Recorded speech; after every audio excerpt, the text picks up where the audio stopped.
ከ8 ዓመት በኋላ ነው ልክ የመጀመሪያውን አልትራሳውንድ ሳይ የልጅ ልብ ምትን ያየሁት። ኧረ እባክህ ማርገዟን አታውቅም ነበር? አንዳንድ ሰዎች በድፍረት እቺን ቅጠል ብትወስድ ማህፀን ትቦ ይከፍታል የሚሉ አሉ። ይሄ ፈጣሪም አይወደውም። የባለቤቷን የሌላ ሲሆናል ግማሽ ዘር የባለቤቷን ትይዘ ግማሽ ያልታወቀች ሴት ዘር ትይዝና ያ ማህፀን ውስጥ ይመለሳል። የማህፀን ኪራይ በሚል አንድ ወቅትኛ ሀገር የተሰማ ነገር ነበረ። እንደሱ ማለት ነው። ማህፀን መሸከም ይችላል። 60 ዓመት ሆነ 70 ዓመት ሆነ ተሸክሞ መውለድ ይችላል።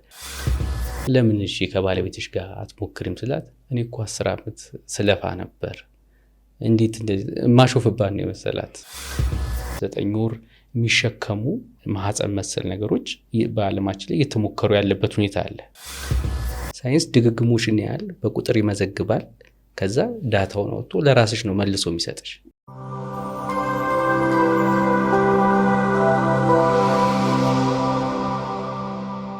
በኢትዮጵያ ያው ጎጂ ልማዳዊ ድርጊት ሆኖ ቀርቷል። ሴት ልጅ የምትዳርበት እድሜ ማለት በቃ ምንም የኔ የምትለው ህይወት አይኖራትም። ከእናቷ እጅ ወጥታ ለባሏ እጅ ነው የምትሰጠው። ያኔም ይሄ ጎጂ የሆነ ልማዳዊ ድርጊት ነው። ሴት ልጅ በዛ እድሜ እንዴት ለባል ትሰጣለች ነው። አሁን ደግሞ በጣም የራቀ ሆነ። ሁለቱን ስናቀራረብ የትኛው እድሜ ላይ ሴት ልጅ ብታገባ ጥሩ ነው? ቀደም ብለሽ ነጠቀሽው በፊት የነበረው ችግር ቀድሞ እያገቡ ሰውነታቸው ሳይጠነክር አርግዙ ተብለው በወሊድ ህይወት እስከማጣት ፊስቱላ ብዙ አሁን የምንሰማቸው ነገሮች አሉ። ያም ትክክል አይደለም። ብዙ እናቶችን አተንበታል። አሁን ደግሞ ያው በስራ በተለያዩ ቅድም በጠቀስናቸው ይዘገያል። እንግዲህ ጥሩ እድሜ የሚባለው እኔ ስናገር እንግዲህ ብዙ ሰዎች እንዳያስከፋ የሆነ ጊዜ ተናገረው እውነታው ከሆነ ግን ያው እውነት ከሆነ ሳይንስ እኛ ስላልን አይደለም። ይሄን ሳይንስ እኛ ከውስጣችን አፈልቀን አይደለም ይሄን የምንናገረው። ሳይንስ ድግግሞሽን ያህል በቁጥር ይመዘግባል። ከዛ ዳታውን አውጥቶ ለራስሽ ነው መልሶ የሚሰጥሽ እንጂ ከራሳችን አፈልቀን አይደለም። ከደግ ህብረተሰብ ውስጥ ያለው ነገር ተመዘገበና ጥሩ መውለጃ እድሜ ከ20 እስከ 30 ነው የሚል ቁጥር ተገኘ። ስለዚህ ከ20 እስከ 30 ጥሩ ቁጥር ሆኖ ተገኘ። እስከ 32 ስለዚህ ከ20 እስከ 32 ጥሩ እድሜ እስከ 32 ጥሩ እድሜ ነው። አሁን ላይ እስከ 32 ዓመት ባታገባም ችግር የለም የሚባልበት አጋጥሞ ያውቃል? እንደዛ ነው። ምክንያቱም ሂደቶቹንም ስታስብ እንግዲህ ሁለተኛ ደረጃ ትምህርቷን ካጠናቀቀች በኋላ ወደ ዩኒቨርሲቲ ትሄዳለች።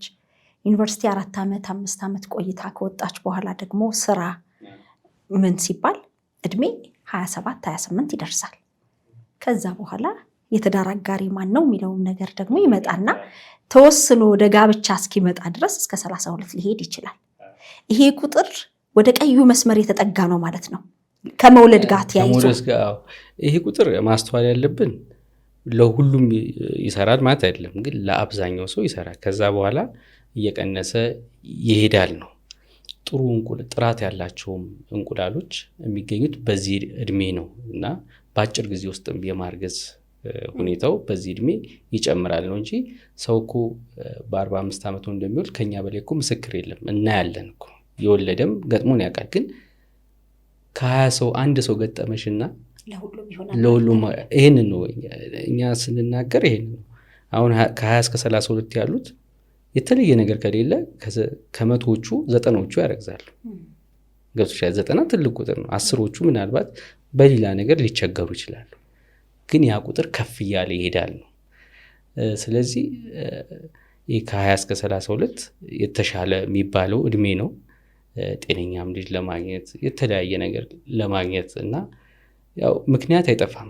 ሁልጊዜ ህይወት ላይ ምክንያት አይጠፋም። ግን አስተውለን ከሆነ ሰለጠኑ በምንለውም ሀገር በእኛም ሀገር ቢሆኑ በልጅነታቸው ስልሽ ከ20 እስከ 30 ቢዚ ሆነው ከዚህ መንግስታዊ ኃላፊነትም ይሁን የግል ቢዝነሳቸውን ያካሄዱ ብዙ ልጆች ይወለዱ አሉ። እነሱ ምን አይነት ምክንያት ነው የሚያቀርቡት? እንግዲህ ያ ትልቅ ውይይት የሚፈልግ ነገር እንደሆነ ይገባኛል። ግን ሁሉም ነገር ኦፕቲማል መሆን አለበት።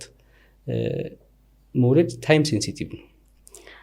መጽሐፉ እኮ ቢሆን በተዘዋሪም ቢሆን ነግሮናል መጽሐፉ። አሁን ሳራ በዚህ እድሜዋ ወለደች። በስንት እድሜዋ ነው? በ80 ወለደች እኮ ሲል በተዘዋሪ ምን እየነገረ ነው? የእድሜ ገደብ አለ ማለት ነው አይደለ? የእድሜ ገደብ አለ። ግን ያ ከተከሰተ ተአምር ነው ምንለው። ተአምሮች ሊኖሩ ይችላሉ። ሁሌ የሰማናቸው በቅርብም ተአምር ያልንባቸው አሉ። አዎ እሱን ቅድምም ለመነጋገር ሞክረናል። ማለት ያው ያ ፐርሰናል ጉዳይ ቢሆንም አንዳንዴ በሚዲያ ላይ የምንሰማቸው ነገሮች መጠንቀቅ አለብን። ሰው በ67 ዓመቱ አረገዘ፣ በ70 ዓመቱ አረገዘ ሲባል እንዴት ነው የሚለው ማጣራት ያስፈልጋል። እንዴት ነው የሚረገዘው? በራሳቸው ዘር ላይሆን ይችላል። ሁለት መንገዶች ሊኖሩ ይችላሉ። አንድ ከዚህ በፊት ዘራቸውን አስቀምጠው ምናልባት ከ20 እስከ 30 በነበሩበት ጊዜ እንቁላል ቅድም እንደነገርኩሽ ተወስዶ ላብራቶሪ ውስጥ መቀመጥ ይችላል። በፈለጉበት ሰዓት አውጥተው የሚረገዝ ግን የቴክኖሎጂ እኛ ጋር ሌላው ሀገር እንዳለ እንሰማለን። እኛ ጋር ይሰራል። ገና ህብረተሰቡ ይሄን አይነት እውቀት ስለሌለው ነው እንጂ አንዱ መንገድ እንደውም በትምህርት ቢዚ ለሆኑ ሀብቱ ኖሯቸው ብዙ ነገር ኖሯቸው ወይ በስልጣን ቢዚ ሆነው ሊሆን ይችላል። በብዙ ነገር ቢዚ የሆኑ ሰዎች ማስቀመጥ ይችላሉ። እንደውም ከ20 እስከ 30 ስናወራ ይህን በማሰብ ነው። ብዙ እንቁላል ይኖራቸዋል። ያ እንቁላላቸው ባለበት ሁኔታ ሊቀመጥ ይችላል፣ ምንም ይዘቱን ሳይቀይር ማለት ነው። አንድ እሱ ነው። አሁን በ70 ዓመት ወለዱ ሲባል ከ20 እስከ 30 በነበረ ያስቀመጡት እንቁላል ካለ እሱን ተጠቅመው ሊሆን ይችላል። አንድ ይሄ በጣም ሪሞት ፖሲቢሊቲ ነው። ሁለተኛው ግን ልገሳ የሚባል ነው። ልገሳ ማለት ልክ አንድ ሰው ኩላሊቱ ሲደክም፣ አይኑ ሲደክም ከሌላ ሰው ይሰጠዋል አይደለ? ከዛ ህይወቱን ያረዝማል። በተመሳሳይ ሁኔታ እንቁላልም ልክ እንደ ማንኛውም ተፈጥሮ እንደ ሰውነታችን አጥንታችን እንደሚደክም ሰውነታችን እንደሚደክም እንቁላልም ትደክማለች። እንደውም አንድ ቁጥር አለ እንግዲህ ብዙ ሰው ሰምቶትም ሊሆን ይችላል። አንድ ሴት እናት ሆዷ ውስጥ እያለች 7 ሚሊዮን እንቁላል ነው ያላት። 7 ሚሊዮን እንቁላል ነው ያላት። ስትወለድ 2 ሚሊዮን ነው የሚሆነው።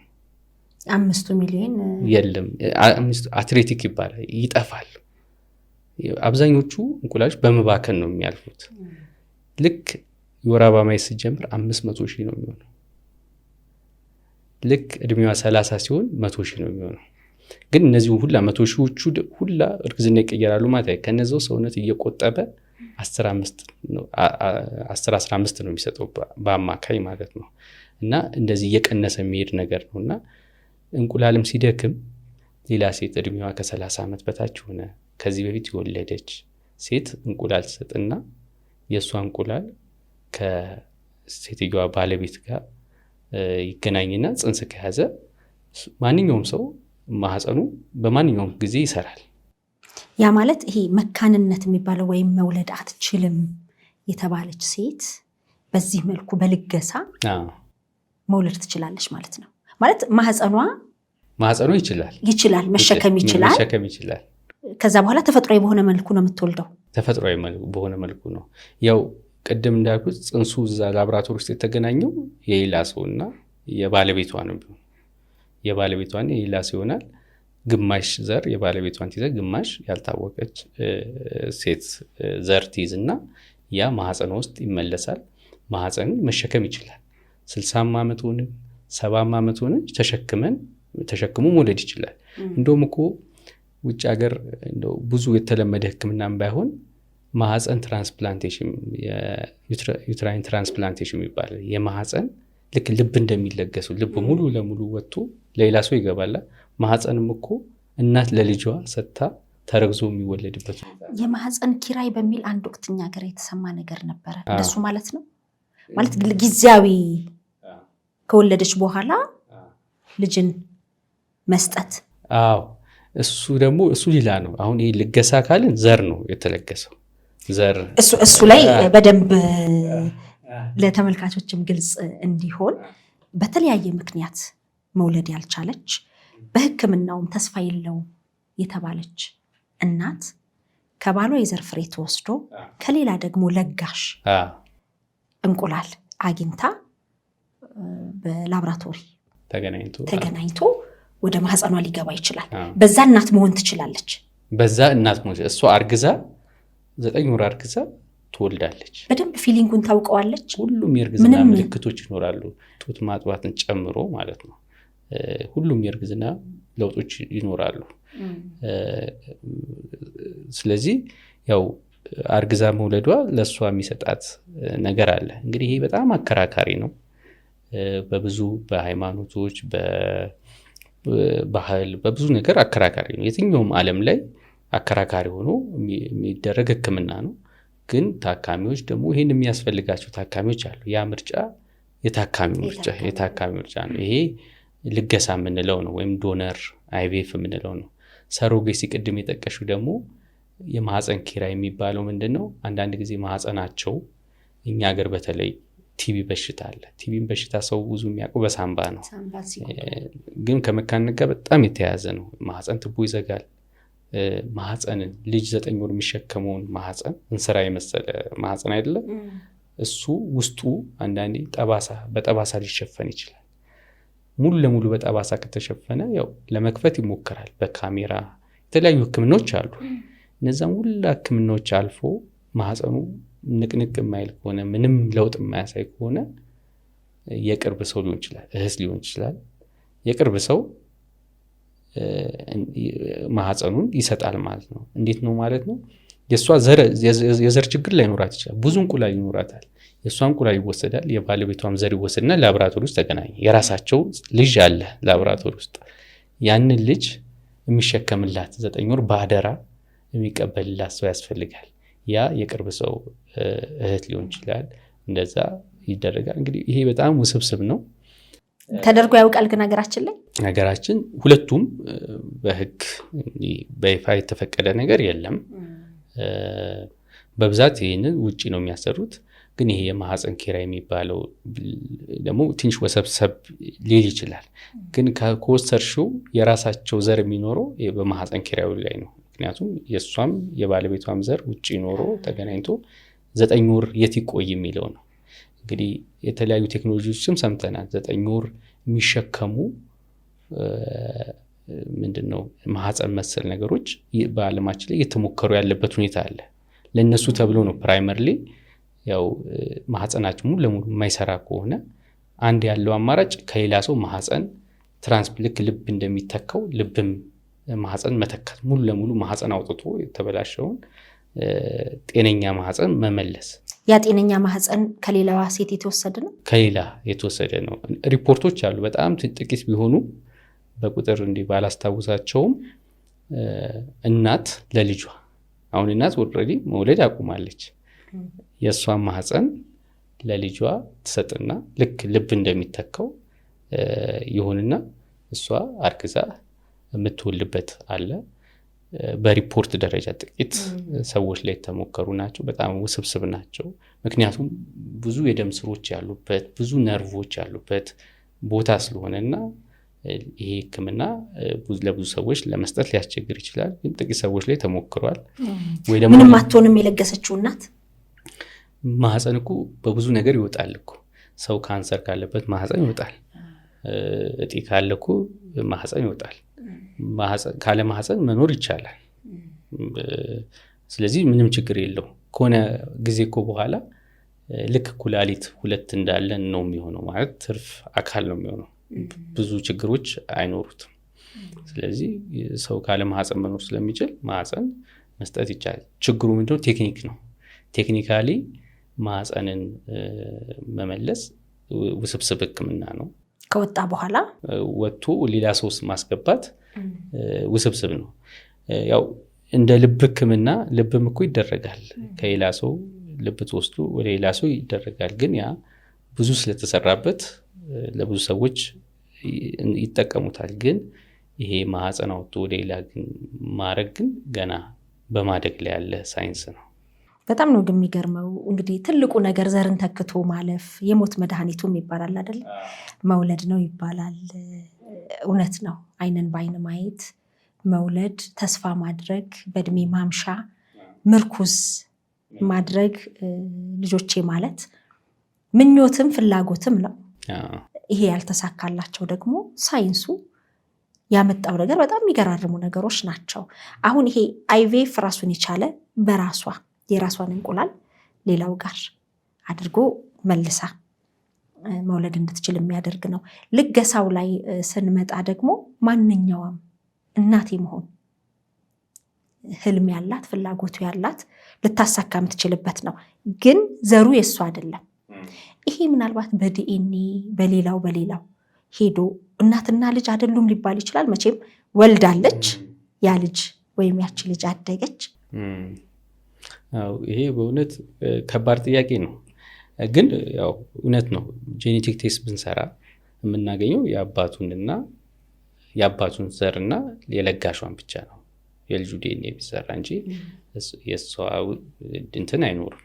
የእሷ ዘር እዛ ውስጥ አይኖርም። እሷ ተንከባክባ እንደወለደች ነው። እና ያው እንግዲህ በጣም ውስብስብ ነገር ነው።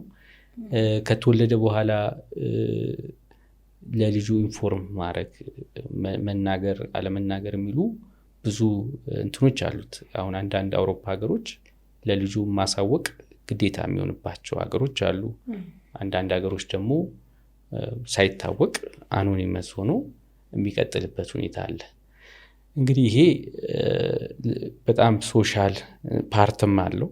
እኛ ያው ዋና ከሳይንሱ አንጻር ነው እንጂ ሶሻል ፓርት ደግሞ የራሱ የሆነ ብዙ ውስብስብ ነገር አለው። ጥናት ይፈልጋል። የሳይኮሎጂካል ቴራፒ ይፈልጋል። ብዙ ነገር የሚፈልግ ነገር ነው። ግን ሰዎች እየተጠቀሙት ያለ ነገር ነው። እኛ ሀገር ባይደረግም፣ ሀገር በህግ ባይፈቀድም ሰዎች ውጭ ሀገር እየሄዱ ህግ የሚፈቀድባቸው ሀገሮች እየሄዱ የማርገዝ የመውለድ ህልማቸውን ያሳኩበታል። ትክክል ነው አይደለም እንግዲህ በዛ ህመም ውስጥ ያለ ሰው ነው መመለስ ያለበት። እንደዚህ አይነት ነገሮች ታካሚው ነው ህመሙን የሚያውቀው፣ ፔኑን የሚያውቀው። በተለይ ሴቶች በዚህ ችግር በጣም ተጠቂ ናቸው። ኢሞሽናሊ ከልጅ ጋር ነው ተፈጥሯቸውም ወልዶ ለማሳደግ ነው። ያን ካላረጉ አቺቭ ያደርጉ አይመስላቸውም። እንደው ቀለል አድርጎ አንዳንድ ሰው ምንድነው ጉድፈቻ ለምን አያሳድጉም ብሎ ቀለል አድርጎ ሰው ሲመልስ እናያለን። ግን እንደዛ አይደለም። ሴት ልጅ ስትፈጠርም ጀምሮ ይሄን ነገር ካላሳካች ህይወቱ አቺቭ ያደርግ አይመስልም። ወንድ ልጅ የሆነ ፓወሩን ማሳየት እንደሚፈልግ በተሰማራበት ሙያ ላይ እንደሚፈልግ፣ በሴቶች ደግሞ ይሄ ነው ኢንትሪንሲካሊ የተፈጥሮ ነገራቸው። ከልጅነታቸው ጀምሮ አሻንጉሊት እየሰሩ እያሳደጉ ጸጉር እየሰሩ ያደገች ህፃን ነገ ልጅ መውለዳችም ስትባል ኢማጂን ማድረግ ይቻላል። ኮምፕሊትሊ ዲስትሮይድ ነው፣ በቃ ከቁጥጥራቸው ውጭ ነው የሚሆነው። ለዚህም ነው ይመስለኛል እነዚህ ህክምናዎች የመጡት ተወዶ አይደለም። ቢያንስ ስሜቷን በልጅነቷ አቅፋ ስታሳድጉ የነበረውን አሻንጉሊት በሰው ይሁንላት በሚል ይመስለኛል። እና ህመሟን ብዙ ሰው አይረዳም። እንዲህ ብታረግስ ይባላል። እና ይህንን አከራካሪ ነው። የተወሰኑ ሰዎች ይህንን ለመወሰን ይሞክራሉ። ይሄ አግባብ አይደለም። በሀገራችን ላይ እንግዲህ ቁጥሮች የተመዘገቡ እስከማውቀው ድረስ የተለያየ ቦታ የተመዘገቡ ሰዎች አሉ። ምናልባት ከ10,000 በላይ ሊሆኑ ይችላሉ። እንፈልጋለን ብለው ልገሳውን እንፈልጋለን ብለው፣ ግን ለእነሱ የሚወስንላቸው ሌላ ሰው ነው። ያ በመሆኑ እኛ ሀገር አልተፈቀደም። ብዙ ሰው ጀጅመንታል ነው። በሰው ቁስል እንጨት ስደዱበት ስለሆነ እነዚህ ሰዎች አማራጩን ሳያገኙ እየኖሩ ያሉበት ሁኔታ ነው። 10,000 ያህሉ እዚሁ ኢትዮጵያ ውስጥ ነው የተመዘገቡት። አዎ ያን ያህል ቁጥር ሊኖር እንደሚችል ነው።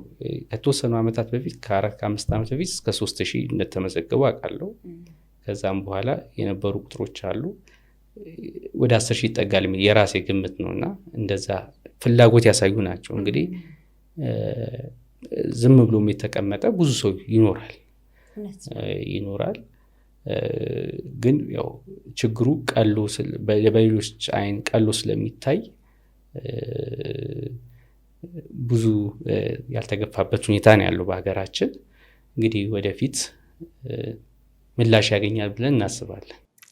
ከተወሰነ ከ2-3 ዓመት በፊት ይመስለኛል መቀሌ አካባቢ ይህንን ልገሳን በተመለከተ አንድ የወጣ ዜና ነበር። እኛም እንደውም ቢቢሲ ነበር ያወጣው በወቅቱ፣ ቢቢሲ አማርኛ። እኛም ምንጭ ጠቅሰን ያንን አቅርበን በጣም ብዙ ሰዎች ከሀገር ውስጥም ከውጭም የት ነው እንዴት ነው ብለው እኛ ጋር ሲደውሉ ነበረ። እንግዲህ ልገሳን በተመለከተ በየትኛው መንገድ ይሆን የልጅ እናት ለመሆን ዘሩ እንቁላሉ የራሷ እንኳን ባይሆን በቃ ፕሮሰስ አድርጋ የእርግዝናን ስሜቱን መውለድን ማቀፍን ያዘጋጃል አይደል? የእርግዝና ወራት በራሱ እናት ለመሆን የሚያዘጋጅበት ሂደትም ነውና ያንን የሚፈልጉ ሰዎች ሁሉ እኛም ጋር ሲደውሉ ነበር። ያው እኛ መረጃውን ብቻ አይተን ያቀረብንበት ነው፣ ግን ከህግ ጋርም ያለመፈቀድ ነገር እንደነበር ሲነገር ነበር። ግን ፍላጎቱ አለ። በተሻለ ለሴቷ ስሜቷን የሚጠግንላት የትኛው ነው ብለህ ታስባለህ? በማደጎ ወስዳ ግን አራስ ስርጥብ እንደምንለው አራስ ልጅ ይዛ ማሳደግ ነው ወይስ በዚህ መልኩ መሄድ የትኛው ይጠቅማታል ብለህ ታስባለህ? እንደ ባለሙያ ብዙ ጊዜ ከእናቶች ጋር ሙያህም ስፔሻላይዝ የሚያደረክበት ስለሆነ የበለጠ የእናቶችን ከመውለድ ጋር በተያያዘ ያለውን ነገር ደስታቸውንም መከፋታቸውንም ስለምታይ እንግዲህ እኔም ከታካሚዎቹ አንደበት ሆኜ ነው ልናገር የምችለው እንጂ ያው እንደ ግለሰብ ይህን አስተያየት ለመስጠት ይከብደኛል። ግን ታካሚዎቹ በየቀኑ የሚሉት እንደው አንዳንዴ በጣም የሚከብዱ ቃላቶች ትሰሚያለሽ። አርግዤ በወረደብኝ የሚሉ ሰዎች አሉ። አርግዘን በወረደ ስሜቱን አውቀ ነው አንድ ቀንም አውቀ ነው በወረደብን የሚሉ ሰዎች አሉ። እና የልጅ ማጣት ስሜት የተነካ ሰው ነው የሚያውቀው። ያልተነካ ሰው ብዙ ላይገባው ይችላል። እና ከታካሚዎቹ አንጻር ስታዩ እነዚህ ነገሮች በጣም አስፈላጊ ናቸው። የእነሱ መብት መከበር አለበት ብዬ ነው የማስበው። እኛ እኮ እዚህ ብንከለክላቸው በሺዎች የሚቆጠሩ ህንድ ሀገር እየሄዱ ያሰራሉ።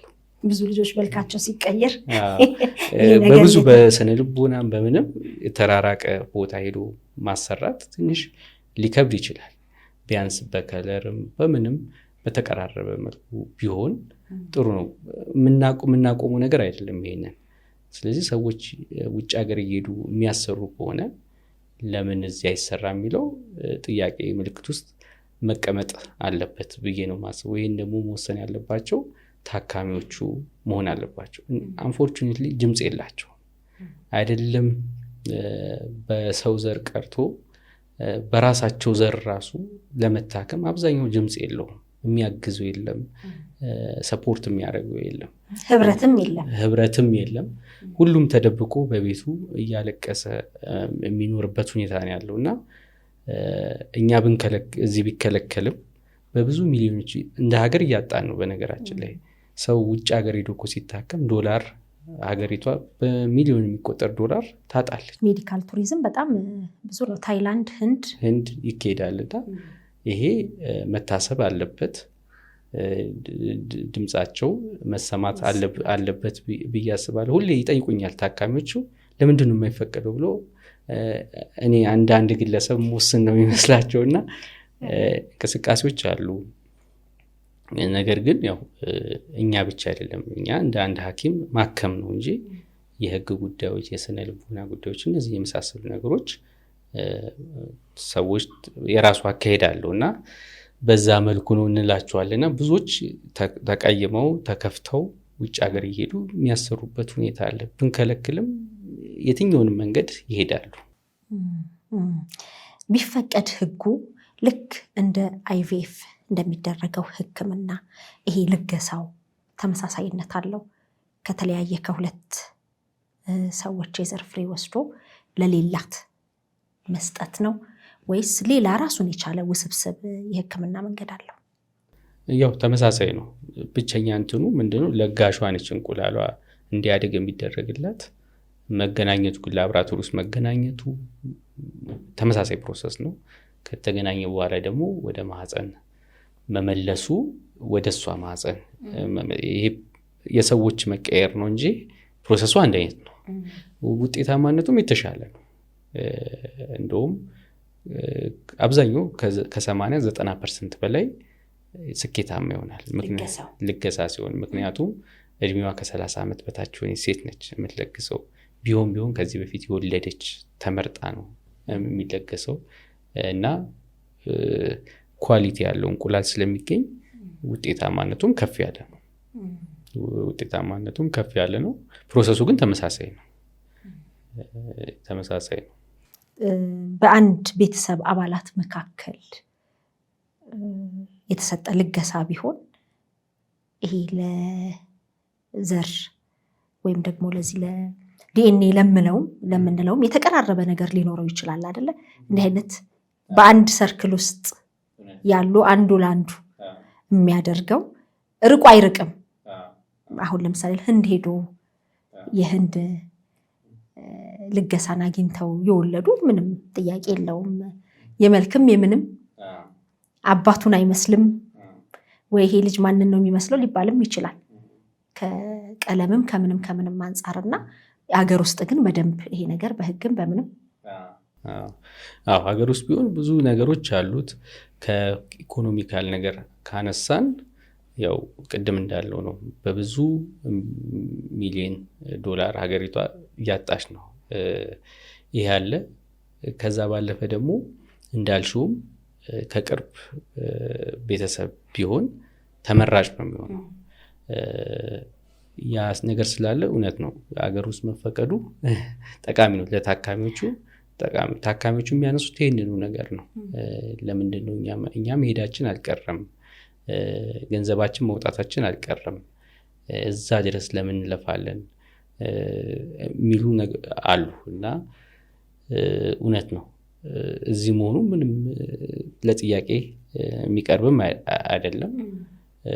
እህት ከእህት መሆኑ ደግሞ እውነት ነው ተቀራራቢ መሆኑ ጥሩ ነው። ግን ያው የልገሳ ክራይቴሪያ ደግሞ መሟላት ይኖርበታል። ያው ልገሳ ሲመጣ አብሮ የሚመጡ ዝርዝር ጉዳዮች አሉት። ለጋሿ እድሜዋ መታየት አለበት፣ የጤና እክል መኖር አለመኖሩ መጣራት አለበት። ለዛ አንዳንዴ ከቤተሰብ እንደዚህ ፊት የሆነ ሰው ላይገኝ ይችላል። ያ ነው ትልቁ ችግሩ። ግን ነገሮች ቢፈቀዱ ሁሉም እንደየንትኑ መስመር የሌሎች ሀገር ኤክስፔሪንሶችን ማምጣት ይቻላል ማለት ነው። እድሜን ስናነሳ እንግዲህ ያው በእድሜ የተወሰነ ነው። በተለይ የሴት ልጅ እድሜ ከወሊድ ጋር በተያያዘ ውስን ነው። የሆነ እድሜ ላይ ይቆማል። አሁን ላይ ግን 50 ቤቶች ሁሉ 40ዎቹ መጨረሻ ሁሉ ወለዱ የሚል ነገር እየሰማን ነው።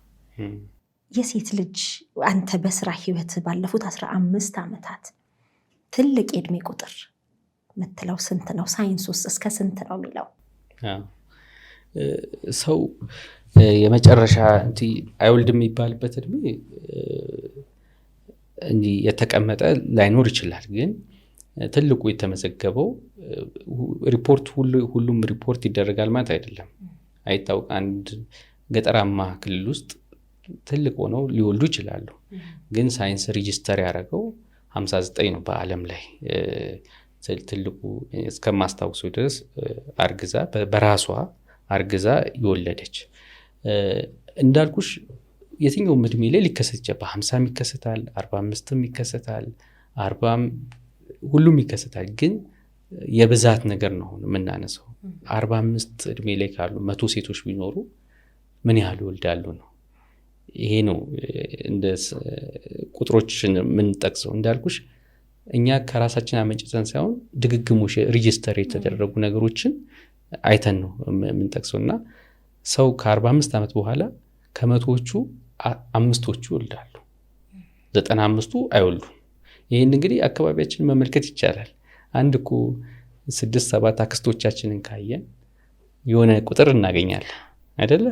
እና ይወለዳል። አንድ ሴት እንቁላል እስካላት ድረስ በማንኛውም ሰዓት ልትወልድ ትችላለች። ግን ሬር ነው፣ ፖሲቢሊቲው አነስተኛ ነው። ሌላው ደግሞ እኛ ከባድ ነው የምንለው ምንድን ነው? ከህክምና አንጻር አይተነው ነው።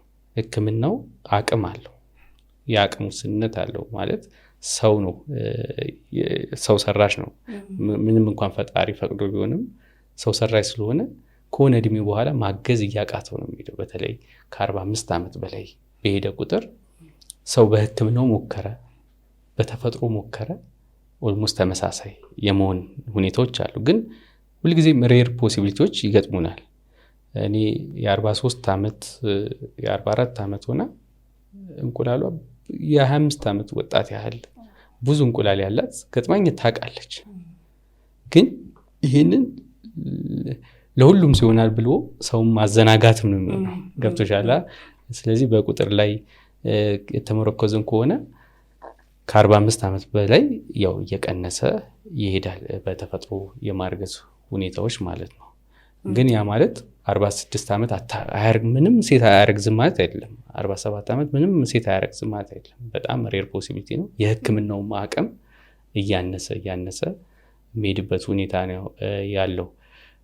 ያንን ነው ማለት የሚቻለው። በ52 ዓመት የልጅ እናት ሆንኩ ብላ በቤተ ክርስቲያን አውደ ምሕረት ላይ ምስክርነት ስትሰጥ የነበረች እናትን አጋጣሚ አይቼም ስለነበረ የእድሜም ሳይንሱ የሚለውና አሁን ደግሞ በትክክል ስራ ላይ ሆነ ያያቸውን ምንድናቸው የሚለው ነው።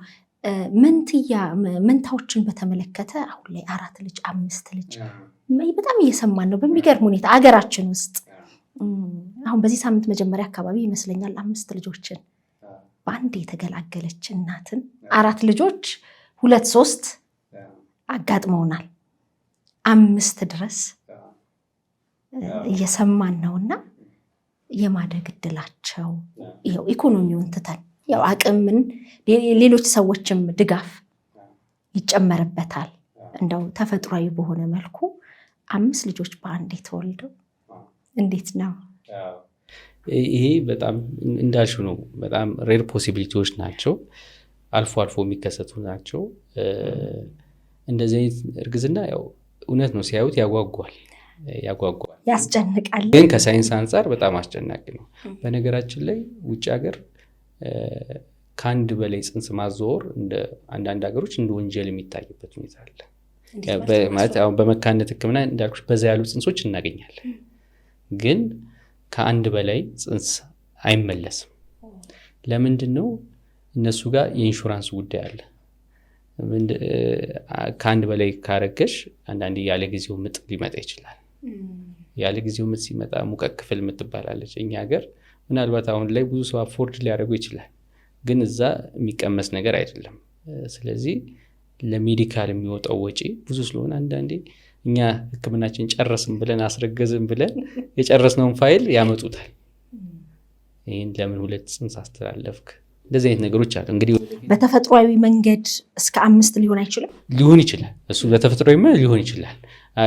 ያው ከመካንነት ጋር ተያይዞ ያለውን ግን ያው ከአንድ በላይ ማርገዝ ለመካንነትም ይሁን በተፈጥሮ ሲረገዝ አደጋ አለው። ያው ያለ ጊዜው መውለድ፣ ሙቀት ክፍል የመግባት፣ በኦፕሬሽን መውለድ፣ እናትም ላይ ደም ግፊት፣ የተለያዩ ነገሮች የደም ማነስ ተያይዞ የሚመጡ የጤና ችግሮች አሉና ብዙ የሚመከር አይደለም። ግን ተፈጥሮ ካመጣው ሕክምናዎች አሉ። በነገራችን ላይ ትንሽ ለህብረተሰቡ ሊከብድ ይችላል።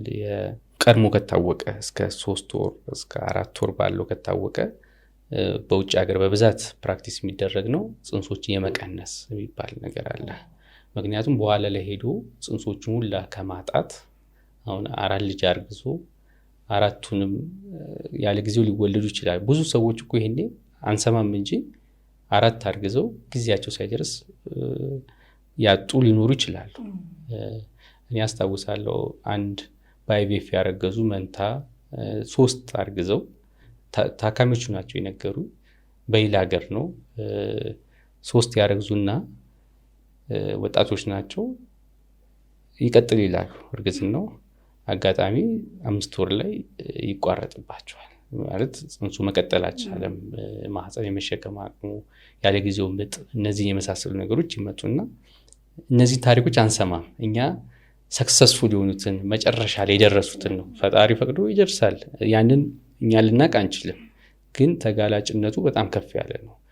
3 ጽንስ ከተያዘ 50% ያህል ያለ ጊዜው 6-7 ወር ሳይሞሉ የመወለድ አደጋ አለው። 6-7 ወር ደግሞ ያልሞላ ህፃን ማቆየት በተለይ በእኛ ሀገር ይከብድ ይችላል። እርግጥ የተሻሻሉ ነው የሙቀት ክፍሎቻችን፣ ግን ስቲል ከባድ ነው። ምን እውነት ነው። ፋይናል ዜናዎችን ብዙ ጊዜ የሚሰሙ ጥሩ ዜናዎች ሊሆኑ ይችላሉ። በመሀል ላይ ሰዎች ያሳለፏቸው አስቸጋሪ ነገሮች አይወሩም እና ይከሰታል። ግን ያው አደጋ አለው። ፈጣሪ ፈቅዶላቸው ደግሞ በሰላም የሚውሉ ብዙ ናቸው። ይሄ ያለ የፈጣሪ ድንቅ ስራ ያልክበት በዚህ በ15 ዓመታት ከማህፀንና ጽንስ ሕክምና ሙያ ጋር ተያይዞ የፈጣሪ ድንቅ ስራ ያልክበት መውለድ እንግዲህ ፈጣሪም ፍቃድ ያለበት እንዳልከው ሕክምና ቢሆንም የእግዚአብሔርን ፍቃድም የምናገኝበት ነው፣ ወይም የእሱ ፍቃድ ሲሆን ነው ያልክበትም ስላለ አንተን ድንቅ ያልክበት አጋጣሚ አለ? ለእኔ ሁሉም እንትኖች ድንቆች ናቸው። እውነቴን ነው የምለው። ማለት ሁሉም በተለይ በመካንነት ሕክምና ውስጥ ያለፉትን ነው ልናገር የምችለው እና በዛ ያለፉት ሁሉም ታሪክ ለእኔ አስገራሚ ነው። ሁሉም ታሪካቸው ጭንቅላቴ ውስጥ ተስሎ ያለ ነው። ሁሌም ፈጣሪን የማመሰግንበት ነው። ምክንያቱም ህመማቸው በጣም ከባድ ነው። ያሳለፉት ህመም በጣም ከባድ ነው እና የሁሉም ያስገርመኛል። አንዱን ከአንዱ ብዙ አላበላልጥም። ቅርብ ጊዜም ገልጬዋለሁ በሶሻል ሚዲያ ላይ የአንድ ቤተሰብ አባል የሆኑ ሰዎች ሴቶች 4 ልጆች ያገኙበት ታሪክ ማስታውሰው ነው። የአንድ ቤተሰብ ማለት እህትማማቾች ናቸው? እህትማማቾች አይደሉም። የተለያየ ማለት የወንድማማቾች ሚስቶች ናቸው እና ሁለቱም እምቢ ብሏቸው ነበር። ሁለቱም ምክንያቱ ግን የተለያየ ነው። አንዱ ጋር ከወንድ ጋር የተያዘ ነው፣ አንዱ ጋር ደግሞ ከሴቷ ጋር በተያዘ ነው እና ሁለቱም መንታ ያገኙበት ሂደት በጣም ደስ ይላል። 4 ወደ 8 ነው በአንድ ያደጉትና እግዚአብሔር ይመስገን አሉ። መቼም ለሁሉም ሪፕሬዘንታቲቭ ባይሆንም አንዱ አሁን እኛ የእንቁላል መጠን የምንለካበት መንገድ አለ። ኤምኤች የምንለው ከ2 በላይ ከሆነ ኖርማል ነው የምንለው፣ ከ1 በታች ዝቅተኛ ነው፣ ከ0.5 በታች በጣም ዝቅተኛ ነው የምንለው። አንዷ 0.02 ነበራት፣ በጣም ዝቅተኛ የሚባል ከ0.1ም 5 እጥፍ ያነሰ ነው። እንግዲህ ይሄ በሕክምናው እውነት ለመናገር ለማገዝ የሚከብድ ነው። ሰው አይወልድም አንልም፣ እኛም ይሄንን ነው ሁሌ የምንለው። ግን ሕክምናው ብዙ አያግዝም። አጋጣሚ የሆነ ጊዜ ሳያት አንድ እንቁላል አየሁ እንትን ላይ አልትራሳውንድ ላይ። እንቁላል አናይም፣ ያው የእንቁላል ከረጢቷን ነው ያየኋት እና ለምን እሺ ከባለቤትሽ ጋር አትሞክሪም ስላት እኔ እኮ 10 ዓመት ስለፋ ነበር። እንዴት እንደዚህ ማሾፍባት ነው የመሰላት። ገብቶሻል ስትለኝ ግድ የለሽ ሞክሪ፣ ግንኙነት አድርጋችሁ ሞክሩ አድርጓቸው። እንግዲህ እሷ ለልገሳ እየተዘጋጀች ነበር። ለልገሳ ውጭ ሀገር ልታሰራ ግንኙነት አረጉ፣ አረገዘች። እቺ እንቁላል እንግዲህ በአጋጣሚ እኔ ጋር ሲጥላት ነው። ይሄ ያስገርማል። እውነት ነው። ሁሉም እንደዚህ እንቁላል ያነሰው ይወልዳል እያልኩ አይደለም። ቻንሱ የጠበበ ነው። ቢሆንም የፈጣሪ ስራን ያየንበት ነው። እኛም የምንለው ሁል ጊዜ አቅማችን ከዚህ በላይ ከዚህ በታች ከሆነ አቅማችን ሕክምናው ብዙ ያግዛችሁም ነው እንጂ የምንለው ሰው በማንኛውም ሰዓት ሊወልድ ይችላል እና እንግዲህ እቺ ከ10 ዓመት በኋላ ለልገሳ እየተዘጋጀች ያለች ኦልሞስት ልትሄድ ፕሮሰስ ላይ የጀመረች ሴት ነች። ምን ተስኖት ትለዋለች ብዬ አስባለሁ። ፈጣሪ ምን ተስኖት። ሌላው ደግሞ አንድ እንደውም ከዚህ ጋር በጣም የገረመኝ ብዙ እኛ እንደውም የፈጣሪን ስራ አፕሪሺየት እንድናደርግ የሚያደርገን ብዙ ነገሮች አሉ። አንድ ጊዜ ለ8 ዓመት ነው እርግዝና እምቢ ብሏት ትመጣለች እና የወር አበባዬ እየተዛባ ነው ስትለኝ ያው የምጠብቀው ነገር አለ እንደ ሐኪም።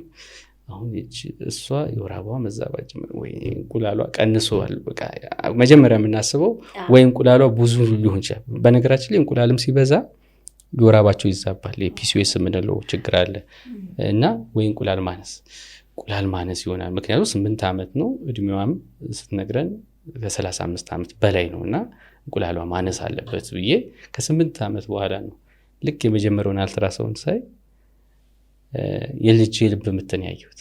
ኧረ እባክህ ማርገዟን አታውቅም ነበር? አታውቅም። የ2 ወር ነው የ8 ሳምንት እንደዚህ አይነት ነገር አይቻለሁ። እና ከዛ አርግዘሻል ስላት ጮኸች እና ይሄን ነገር እኮ አፕሪሼት እናደርገዋለን። እና እንደዚህ አስገራሚ ታሪኮች ይገጥሙኛል። 4 ዓመት እርግዝና እምቢ ብሏቸው እኔ ጋር ለምርመራ ገና የመጡ ጊዜ እርግዝና ኮንፊርም ያደረግንባቸው ኬዞች ብዙ ኬስ ስለምናይ ብዙ የተለያየ ነገር ይገጥመናል እና ብዙ አስገራሚ ነገሮች አሉ። ኢቭን አንዳንዶቹ አንድ ከማስታወሳት ታካሚ 2 ጊዜ ወለደችው በአይቪኤፍ ነው፣ በቴክኖሎጂ የታገዘ ሕክምና ነው። እና የሆነ ጊዜ እንዲሁ ለቼክአፕ ስትመጣ እርጉዝ ሆና አገኛት በተፈጥሮ። እንደዚህ አይነት ነገሮችም ይገጥማሉ። ግን ያው እነዚህ ሁሉንም ሰው አይወክሉም። አሁን እነዚህ መጠቅሳቸው ሰዎች መዘናጋት የለባቸውም። እንደዚህ አልፎ አልፎ የተከሰተን ነገር እንደ ሰክሰስም ማውራት አይቻልም እና ብዙ አስገራሚ ነገሮች የእግዚአብሔርን ስራ የምናይበት አለ። እግዚአብሔር ድንቅ ነው። እንግዲህ እንደ ማጠቃለያም የተለያዩ በትዳር ላይ ያሉ ጥንዶች ልጅ እምቢ ብሏቸው በብዙ እየሞከሩ እያሰቡ እየተጨነቁ ያሉ ሊኖሩ ይችላሉ። ላይፍ ስታይልን አንስተናል፣ የተለያዩ የህክምና መንገዶችን አንስተናል እና ያው ኒው ላይፍ ብለው እንደሚመጡ ሶሻል ሚዲያ ሊንኮቻችሁንም ወይም በዚህ ሊያገኙናል ምትለንንም ቁጥር እናስቀምጣለን። ምክንያቱም ይሄ ፕሮግራም ተመልካቾች ጋር ሲደርስ በተለይ ከመውለድ ጋር የተያያዘ ጭንቀት ውስጥ ችግር ውስጥ ያለፉ በጣም ብዙ የከበዳቸው እንደሚኖሩ ስለማስብ ነው። ግን ከላይፍ ስታይልም ጋር ይሁን ከሌላው ጋር ለመውለድ ምትፈልግ ወይም በዛ ዝግጁነት ውስጥ አለሁ ያለችና እርግዝና እምቢ ያላት ወይም እምቢ ያለው ካለ ምንድነው ጠቅለል አድርገህ ምትመክረው? አዎ እንደው ዛሬ በብዛት ያነሳ ነው አይቪኤፍ ትልቁን ህክምና ነው። በነገራችን ላይ ልጅ እምቢ ያላቸው ጥንዶች ቢኖሩ ልክ ሲመጡ የተወሰኑት ያው ላናግዛቸው እንችላለን በህክምና። ግን ከምናግዛቸው ውስጥ 90% አይቪኤፍ ላይፈልጉ ይችላሉ። በቴክኖሎጂ የታገዘ ህክምና ላይፈልጉ ይችላሉ። ምክር በመስጠት ላይፍ ስታይላቸውን እንዲቀይሩ በማድረግ ሌላው ደግሞ በጣም ቀላል ህክምና አለ። እሱ ምንድነው? እንቁላል ማሳደጊያ ሰተን ክትትል ማድረግ። አሁን ይሄ ስገልጸው ብዙ ሰው ይሄ ቀላል ይሄን ህክምናማ አድርጌዋለሁ ሊል ይችላል። ግን በመካነት ህክምና ተቋማት በኒው ሊፍ የመካነት ህክምና ተቋማት ስናደርግ መጠነኛ ለውጦችን በማምጣት የማርገዝ እድላቸው ሊጨምሩ ይችላሉና 90% ቢሆኑት በቀላል ህክምና ሊያረግዙ የሚችሉ ናቸው። የግድ አሁን ዛሬ ኤክስቴንሲቭሊ ያወራ ነው አይቪኤፍን በተመለከተ ነው። አነጋጋሪ ህክምናም ስለሆነ ሰዎችም ግንዛቤያቸው በተወሰነ መልኩ እንዲጨምር በማለት ለሌሎችም ሰዎች እንዲያዝኑ ይህን ህክምና ውስጥ ላሉ ሰዎች ድጋፍ እንዲያደርጉ በማሰብ ነው ያነሳ ነው እንጂ አብዛኛው ሰው በቀላል ነው የሚታከመው። ይህንን ሰዎች መረዳት አለባቸው። እና የመጀመሪያው ምለው ምንድነው ሰዎች እርግዝና እምቢ ሲላቸው ትንሽ መረጋጋት አለባቸው። ስትረስ በራሱ ጭንቀት በራሱ እንዳናረግዝ የራሱን አስተዋጽኦ ያደርጋል። ቀደም ብዬ እንደጠቀስኩት ላይፍ ስታይል በተደጋጋሚ ያነሳዋለሁ። እንግዲህ ስፖርት መስራት በጣም ጥሩ ነው። የግድ ጅም ገብተን መሆን የለበትም። 10-20 ደቂቃ ስፖርት ሩጫ ሊሆን ይችላል። ወይም ደግሞ በተቀመጥንበት የምናደርጋቸው እንቅስቃሴዎች አሉ። ባለሙያ እያማከርን እነዛን ማድረግ ጥሩ ነው። አመጋገብ ላይ ጤናማ አመጋገብ በብዛት ፍራፍሬ፣ አትክልቶች ላይ ማዘውተር። ከዛ ባለፈ ደግሞ አልባሌ ሱሶች እንግዲህ አንዱ የመካነት ሁኔታ በዚህ ዘመን እንዲጨምር ካደረጉት ውስጥ አልኮል፣ ሲጋራ፣ ጫት መሰል ነገሮች መቀነስ አለብን። እነዚህን ማስወገድ አለብን። ከዚህ ባለፈ ደግሞ በተለይ ወንዶች ሙቀት ሊጨምሩ የሚችሉ ነገሮችን እነዛን ማስወገድ ያስፈልጋል። በቂ እንቅልፍ ማግኘት አለብን። ስክሪን ታይማችን አሁን ላይ በጣም አፌክት እያደረገን ያለው በሁለት መልኩ ነው። ስክሪን ታይም አንደኛ የምንሰማቸው ኢንፎርሜሽኖች በጣም የተዛቡ በመረጃ ላይ ያልተመረኮዙ ይሁኑና ህክምና ላይ ቶሎ እንዳንመጣ እኔ ሌሎችን ለመውቀስ አይደለም፣ ግን አንዳንድ ሰዎች በድፍረት እቺን ቅጠል ብትወስድ ማህፀን ትቦ ይከፍታል የሚሉ አሉ። ይሄ ፈጣሪም አይወደውም ማለት አይሆንም አይባልም። ምናልባት ምንድነው ከመጀመሪያው ትቦ ያልተዘጋ ከሆነ መድኃኒቱ ሊሰራላቸው ይችላል። ግን በዚህ መድኃኒት ትቦ ይከፈል የማህፀን ትቦ በዚህ መድኃኒት ይጠፋል። በዚህ በሳይንስ ያልተረጋገጡ መረጃዎችን ብዙ ከሰማን ትንሽ ሊያዘናጋን ዘግይተን እንድንመጣ ሊያደርግ ይችላልና ቶሎ ብሎ ደግሞ መምጣት በጣም አስፈላጊ ነው። በጊዜ ሲመጣ የህክምና ውጤታማነት ጥሩ ነው የሚሆነው። ቀላል ህክምናዎችን የመጠቀም ሁኔታቸውም ይጨምራል። ግን ዘግይቶ ሲመጡ ህክምናው ውስብስብ እየሆነ ይሄድባቸዋል እና ደግሞ በህክምናው ተስፋ መቁረጥ አያስፈልግም። ሰው ቤት ለመስራት መኪና ለመግዛት የረጅም ዓመት እቅድ ይዛል። እኔ ለምን እንደሆነ አላውቅም ለልጅ ሲሆን እንደዛ አይነት ኮሚትመንት ውስጥ አንገባም። ገና አንዴ ወይ ሁለቴ እንሞክርና ቀላሉንም ይሁን ከባዱን ህክምና ቶሎ ተስፋ ቆርጠን እናቆማለን። ግን ተስፋ ለመቁረጥ በጣም ትልቁ ነው። እንደሄዱ በአንድ ወር የሚያረግዙ አሉ። ያው ታካሚዎች አንዳንዴ ወጥተው ስለማይናገሩ ነው እንጂ ብዙ አስገራሚ ታሪኮች አሉ።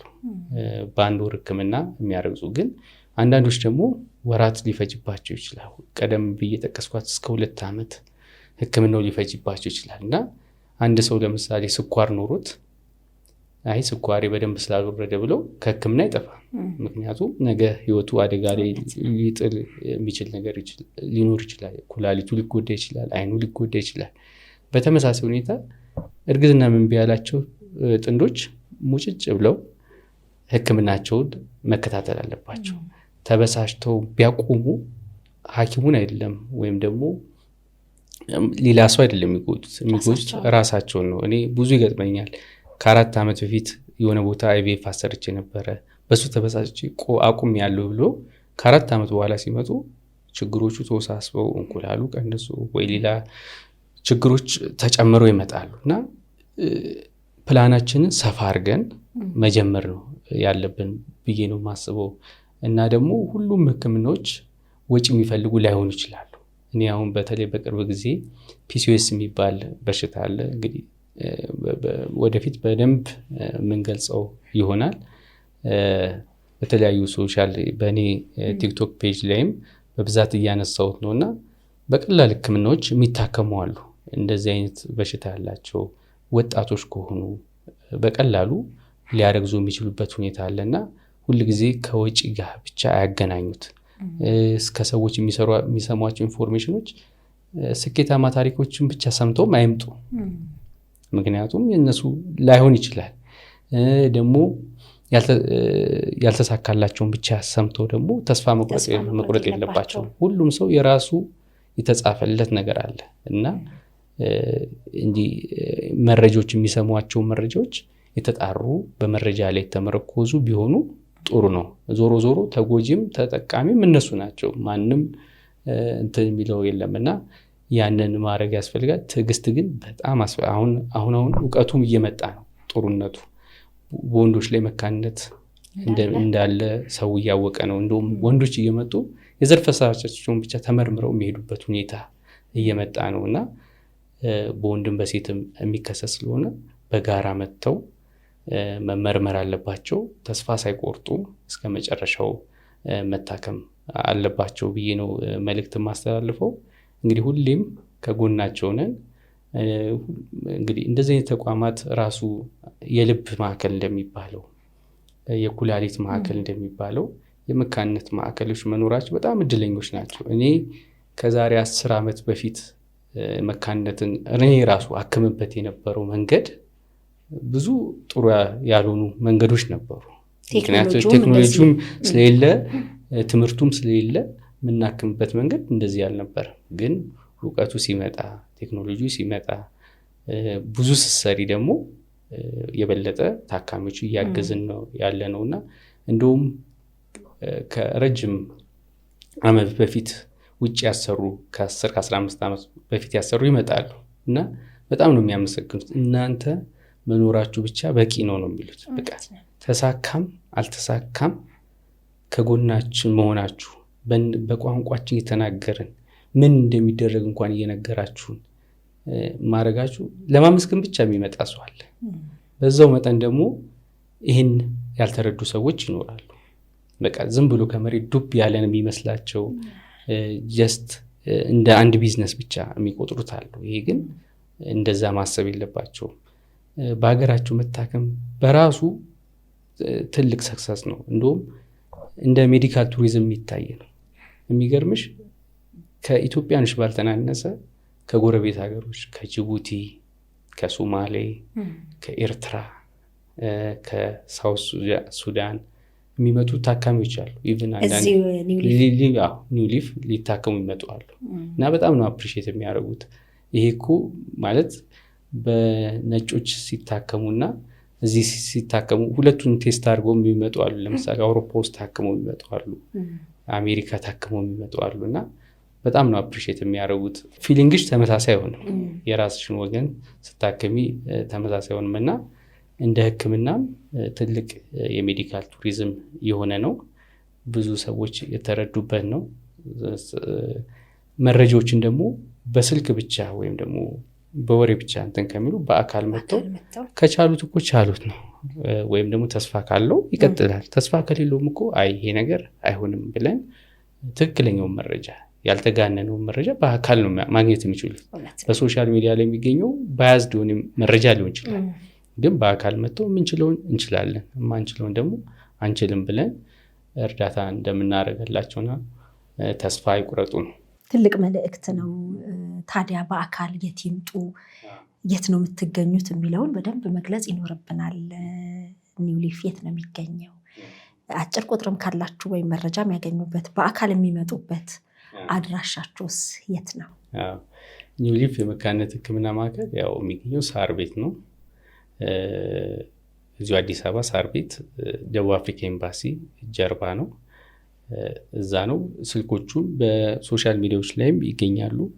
በበለጠ ደግሞ እኔም ማግኘትም ከፈለጉ በቲክቶክ ፔጅ ላይም እዛ ላይ አድራሻው ይቀመጣል። ባንቺም እንግዲህ በዚህ ዩቲዩብ መቀመጥ ይችላል። በኦንላይኖችም መረጃዎችን የሚያገኙበትን መንገድ እያመቻቸው ያለበት ሁኔታ አለ። በነዛም መጠቀም የሚፈልግ ከሩቅ ሀገር የሚመጣ ከኢትዮጵያ ውጭ ያሉ ሰዎች ካሉ ይህን ፕላትፎርም በመጠቀም ቴሌግራም፣ ኦንላይን ኮንሰልቴሽኖች በማግኘት የተወሰነ ለማገዝ እንሞክራለን። እንግዲህ በነዚህ ያገኙኛል። ፒን ይደረጋል። የሶሻል ሚዲያ ሊንኮቹ የቴሌግራሙም የቲክቶኩም ሌሎችም ካሉ ፒን እናደርጋለን። የምትገኝበትንም አድራሻ ለሚጠይቀን በአካል የሚሄድም እንግዲህ ሳር ቤት ደቡብ አፍሪካ ኤምባሲ ጀርባ ነው። በጣም አመሰግናለሁ። እንግዲህ በጣም ብዙ ነገሮችን ያነሳ ነው። በተለይ አይቪኤፍ ላይ ሌሎች ቢነሱ የሚባሉ ነገሮች ካሉ በሌላ ጊዜ መቼም ደግመን እንደምናገኝ ተስፋ አደርጋለሁ። በጣም ደስ ብሎኛል። እግዚአብሔር ያክብርልኝ። በጣም አመሰግናለሁ። እኔም አመሰግናለሁ።